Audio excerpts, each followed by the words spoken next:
सानराउतपड़ा तरुण पाठघरा युवक संघ आनुकूल्य 8 गोटी टीम को नहीं 2020 क्रिकेट टूर्नामेंट अनुष्ठित हो जाइछि।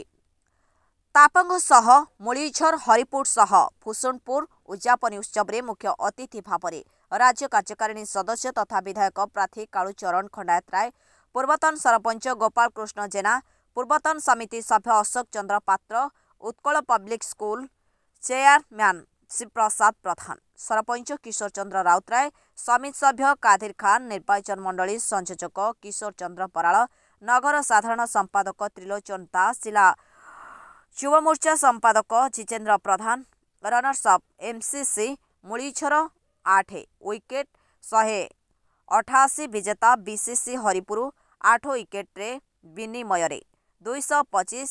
मोर भूमिष्ठ प्रणाम। आज ये खेल में उपस्थित हुआ समस्त युवक बंधु एवं मंच आसीन आमर पूर्वतन सरपंच गोपाल भाई एवं पूर्वतन समिति मेंबर। खोर्धारू सूर्यकांत दलाई रिपोर्ट, संघर्ष टीवी।